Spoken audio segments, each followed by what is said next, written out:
Hey, let's go right to football because it's freaking back and that's the only thing that actually matters. So Mike McCarthy has thrown down the gauntlet and told everybody who will listen that the Packers are going to kick the Bears' asses this year. And you know how John Fox, he replied, he goes, yeah, I saw the tape, grasping his chest, I saw the tape from last season. He has a reason to be confident. The concept of divisional rivalries is completely just lost on John Fox. Coach Fox also responded to the news of Horizon's historic 9-year plight for detailed pictures of Pluto by remarking, it was out of this world. And then he laughed at his own joke for about 3.5 minutes. Will Alex Smith actually throw a touchdown to a receiver this year? Will JJ Watt bleed from his face and refuse to wipe it off before CBS zooms in on it real close? No, I don't need a towel.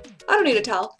My face just looks like, Freddy just went like that in my nightmare, but no, I don't need a towel. I'm JJ Watt. Okay? So Houston has been in restructuring phase for, quite a few seasons now, and Arian Foster, he just gets injured annually, for God's sakes, and certainly didn't help last season when the quarterback position was basically being decided by a radio giveaway raffle. OC Doug Peterson's new offensive scheme seems to be focused on a more downfield attack. A downfield attack from Alex Smith. We might just see a few 20-yarders this season, guys.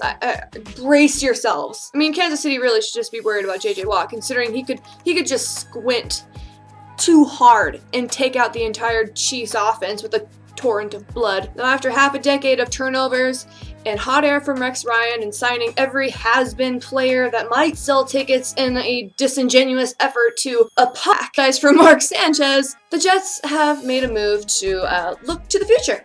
And that future is Geno Smith, except not for 2 or 3 months because he got his job broken.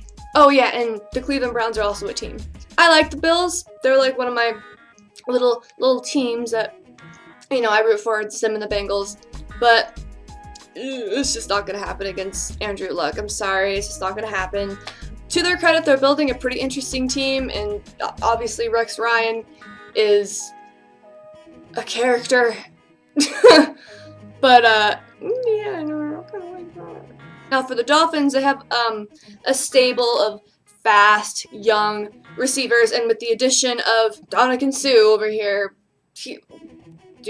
I would not want to. The Finns could actually be a sleeper threat to the Patriots for the division. I really hope so. I hate the Patriots. But yeah, no, clearly they'll be winning this one. Jacksonville has some of the worst luck you will ever see in the NFL. I mean, sure, they shot themselves in the foot plenty of times. How many draft picks was Blaine Gabbert worth again? Blake Bortles, he's a good enough quarterback to build a team around, so get cracking, Jacksonville. I mean, you could always just run him into the ground like you did Maurice Jones-Drew, but Kelvin Benjamin's injury basically makes this team the same exact one we've seen for the past 5 years. Home dog rule need not apply here. The Rams are just flat out screwed.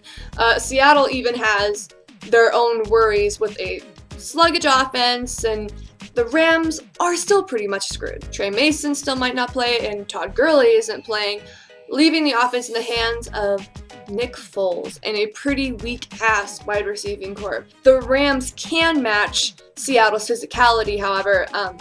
By the way, how's that beast mode working for you, Seattle? You do remember you guys traded for Jimmy Graham, right? The Saints either need to start putting prices on people's heads again, or ask CJ Spiller to channel Darren Sproles from 2011. Spiller and Breeze do make an interesting pair, but I just don't think it's enough to beat the Cardinals. Qualcomm Stadium. The building is old enough to start its midlife crisis and is literally going to pieces. There are even places in that stadium that legitimately look like the Queen Mary, which is why a shitty, rundown, disheveled pit is a perfect place for Phillip Rivers. Questions do hang over the Lions' defense with Sue missing. Their offense should, though, bulldoze the Chargers like they do in downtown Detroit. And who knows, maybe a princess will finally kiss Matthew Stafford to end the curse. Straight out of Compton, we have a game that's going to probably only be watched in and around Compton. I mean, dear God, how many times is Andy Dalton, like, last chance to take the next step? How many more times is he gonna have to do that?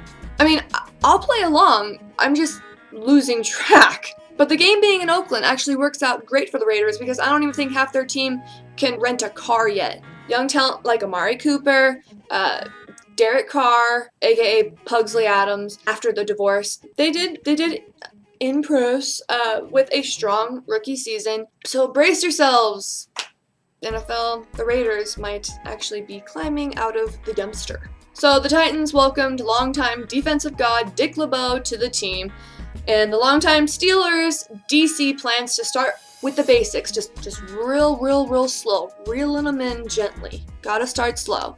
Namely, that you are allowed to tackle the guy with the football.